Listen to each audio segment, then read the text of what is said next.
తెలంగాణలో రైతులకు విత్తన తిప్పలు తప్పట్లేదు. ఉమ్మడి మెదక్ జిల్లాలో జీలుగు విత్తనాల కొరతతో అన్నదాతలు ఇబ్బందులు పడుతున్నారు. జీలుగు విత్తనాల కోసం ఆగ్రో సెంటర్ల ముందు రైతులు క్యూ లైన్లు కనిపిస్తున్నాయి. ఆగ్రో సెంటర్స్ ముందు నో స్టాక్ బోర్డులు కనిపిస్తున్నాయి.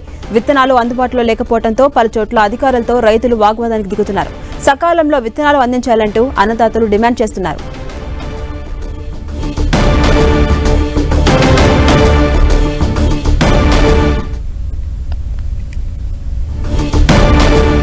తెలంగాణలో రైతులకు విత్తన తిప్పలు తప్పట్లేదు.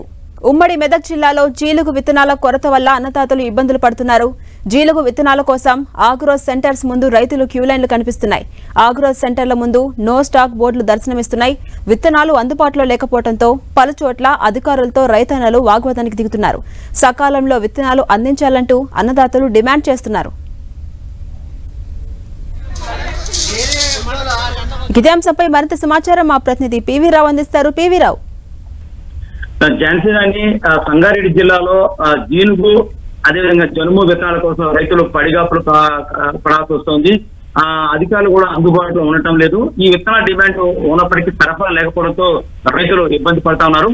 ముఖ్యంగా సంగారెడ్డి జిల్లా ఆందోళన జోగిపేటలో రైతులు మొన్న రోడ్డెక్కిన విషయం మనం తెలుసు.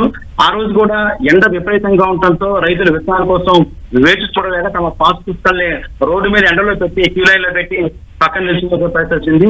సరిగ్గా 3వ తారీఖున మళ్ళా టేక్మల్ మండలం కేంద్రంలోని ఆగ్రోస్ రైతు సేవా కేంద్రంలో కూడా ఈ రోజు కూడా జనుము జీలుగు విత్తనాల కోసం రైతులు ఆందోళన దిగాల్సి వచ్చింది.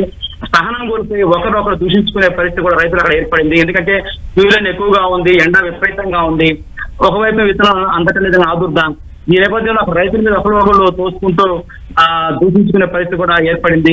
అధికారులు మాత్రం అక్కడ తెల్లలేదని చెప్పుకోవచ్చు. ఝాన్సీ రాణి, ఇప్పటికైనా అధికారులు మేలుకొని కనీసం సకాలంలో వీరికి విత్తనాలు అందజేస్తే రైతులు మేలు జరిగే అవకాశం ఉంటుంది. Jhansi Rani, right, thank you PV Rao.